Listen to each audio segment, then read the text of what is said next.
Hello, Eustis Middle School. Today for First Chapter Friday, I'll be sharing the book Maya and the Rising Dark. This is by Rena, Barron. So sit back, relax, and find out. Maybe this is a book for you. Chapter 1. The day the color bled from the world. T-minus 5 days. 5 long and torturous days until school was out for the summer. Not a moment too soon, either. My math teacher, Miss Vanderbilt, kept me in after school tutoring the whole year. She said I was gifted, but to be honest, I had no clue what she was talking about half the time. My brain felt as lumpy as the vanilla pudding they served in the cafeteria on Mondays. Practice makes perfect, Maya, Miss Vanderbilt chimed at her desk. Get to work. Yes, ma'am, I mumbled back as I stared at the chalkboard. Only the top of her red fro poked out from behind the tower of papers. If she didn't give so many quizzes, she wouldn't have a stack of tests to grade that stretched from Chicago to L.A. Today she had me working on situational math, and my head hurt just thinking about all the steps needed to solve the problem. She had written a recipe for candy apples and the price of the ingredients. Apples, popsicle sticks, sugar, food coloring, corn syrup. I had to figure out how much it would cost to make 50 candy apples. This wasn't really rocket science, but math took time and focus, both of which I was short on. Miss Vanderbilt got worked up about fractions and decimals the way my friend Frankie got excited about science projects. Now, Frankie, she was a genius. She had the grades and IQ to prove it. But to me, math was about as interesting as watching paint dry, which was actually a thing I had to do for art class once. I glanced over my shoulder at the clock on the wall. 15 more minutes. Then goodbye, school, hello, weekend. Papa was due back from his work trip. I bit my lip, wondering what he'd bring me this time. My favorite gift was the red and gold sash he swore belonged to the great Oya, from my favorite comic book. Oya wasn't real, so of course the sash wasn't really hers. Still, it was pretty, and I wore it to school for a week straight. I dragged the chalk across the board, taking my sweet time. No way was I squeezing in another math problem before 4 o'clock. As long as Miss Vanderbilt heard the sound of writing, she would keep her attention on grading papers and not on me. As I worked out the cost of one candy apple, a shadow fell outside the window. I was trying to concentrate, but something edged at the back of my mind. It was the same feeling I had in gym class the other day when we were stretching on our mats after track. I spotted something wrong with the ceiling, like it was splitting open, but then I blinked and it was gone. My gaze slid to the window and my eyes slipped out of focus. My vision faded in and out. The world pulsed like a beat, getting bigger, then smaller, then bigger again. The birds in the oak tree stopped chirping. I couldn't even hear the hum of the cars on the streets anymore. The sound of the ticking clock on the wall vibrated in my ears. Seconds stretched into minutes. My anemia made me dizzy sometimes, but it usually didn't last long. I leaned my shoulder against the wall, next to the chalkboard, and squeezed my eyes shut, waiting for it to pass. At least it wasn't happening in the middle of something important again. Last week, my team lost the kickball tournament when my anemia struck. Most of the kids didn't blame me, but I still felt horrible. When the dizziness went away, I opened my eyes again and my jaw dropped. I couldn't believe what I was seeing. The color bled from the world like someone was sucking it away through a straw. The window was gray. So were the trees, the sky, and the school flag.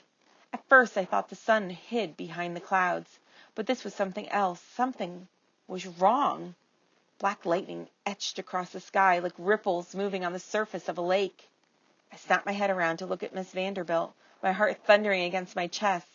She was still hunched over her papers, but she was frozen. Not frozen like a popsicle, but frozen as if time had stopped. I wiped my sweaty hands on my pants. Frankie would say, there has been a reasonable explanation. But nope, there was nothing reasonable about this. This was bad, really bad. Miss Vanderbilt, I said, my voice shaking. When she didn't answer, I blinked twice, unable to think. Then, as if someone waved their wand and put everything right, the leaves on the trees changed from ash gray to dull yellow to green. Birdsong poured into the classroom again. Cars droned on the streets. Voices drifted in from the hall. My goodness, Maya, Miss Vanderbilt said suddenly. I didn't mean to keep you late. I jumped so hard that the chalk fell from my hand and cracked in two on the floor. Leaning around her papers, my math teacher frowned at me, but the puzzled look on her face, Miss Vanderbilt hadn't seen the bleeding gray or the black lightning. She'd been in some kind of trance the whole time. If I told her what happened, she'd laugh and say that I had a vivid imagination. I stared up at the clock again.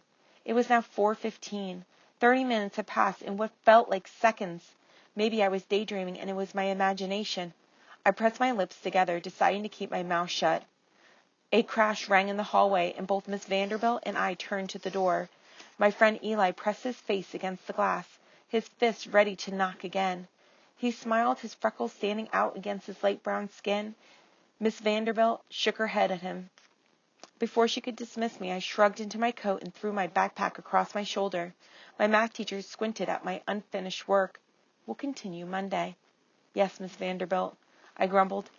Jetted into the hallway where Eli was playing with his phone. A few other kids were in the hall too, coming from extracurricular activities or tutoring or, like Eli, detention. She had a knack for getting in trouble.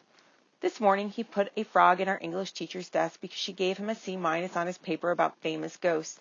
She couldn't prove Eli did it, but he doubled over laughing when she screamed. So he got detention for that. Eli glanced up from his phone and frowned. Was that tutoring that bad? I sucked in a deep breath. I'll tell you later. Once outside, Eli and I stood with a group of kids waiting to cross the street. But Zane, the crossing guard, and his bloodhound weren't directing traffic. Instead, he was talking to Principal Ollie, whose gray suit and yellow tie were impeccable. Some parents had trouble remembering Principal Ollie's pronouns were they and them, not him or her, but everyone I knew got it. What's his malfunction? An 8th grader whispered to his friend. I couldn't tell if he meant Zane or his dog, General, who was howling at the sky. The crossing guard's hands curled into fists at his sides as he said something too low to hear. I wondered, no, I hoped he'd seen something too. No way I was the only one who saw the world turn gray. If he'd seen something, then that meant I really hadn't lost my mind. Principal Ollie patted Zane on the shoulder, and he winced and waved for us to cross. The hound stopped howling and wagged his tail.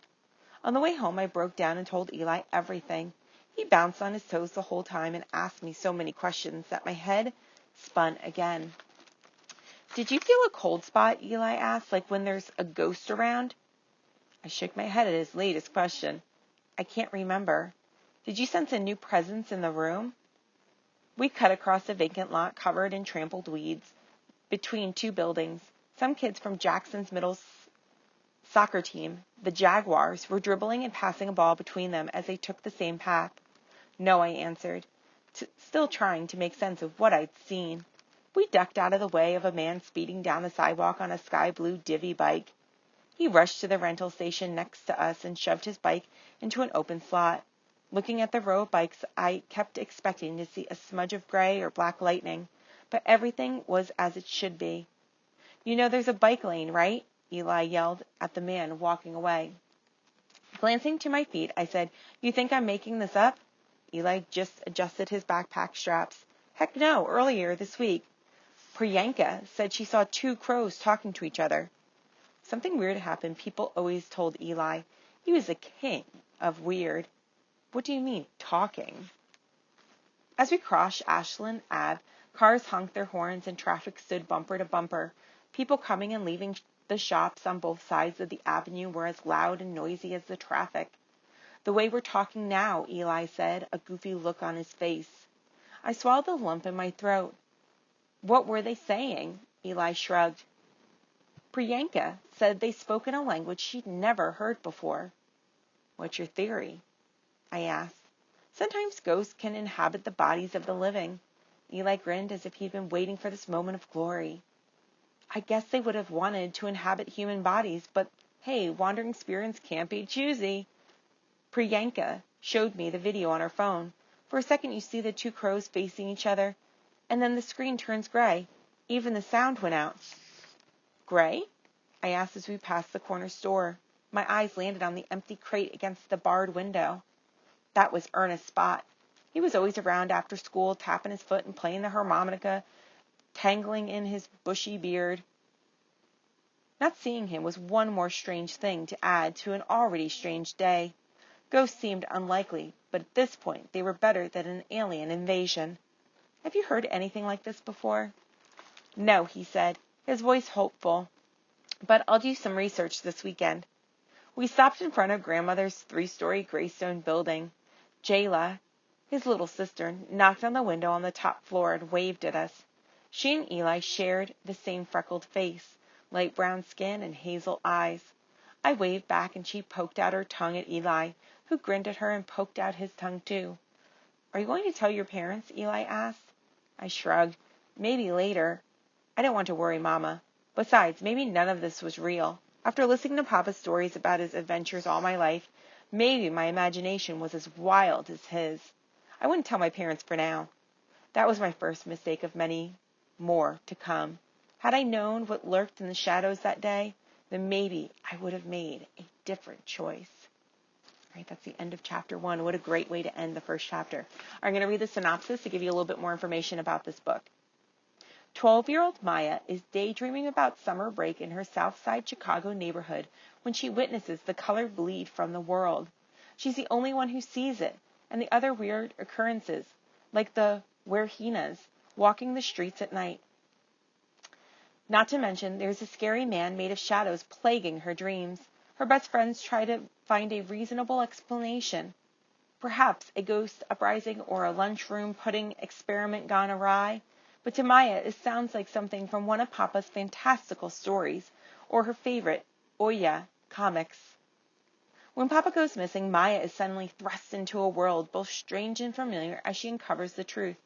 Her father is a guardian of the veil between our world and the dark, where the army led by the Lord of Shadows, the man from Maya's nightmares, awaits. Maya herself is a godling, half Orisha and half human, and her neighborhood is a safe haven. But now that the veil is failing, the Lord of Shadows is determined to destroy the human world. Maya will have to unlock her hidden powers, save her father, and bring order to the world before darkness consumes it. She just hopes she can do it in time to attend Comic-Con before summer's over. All right, this sounds like a good one. Come check it out. Maya and the Rising Dark. Hope you're all doing well and can't wait to hear what you're reading. Bye.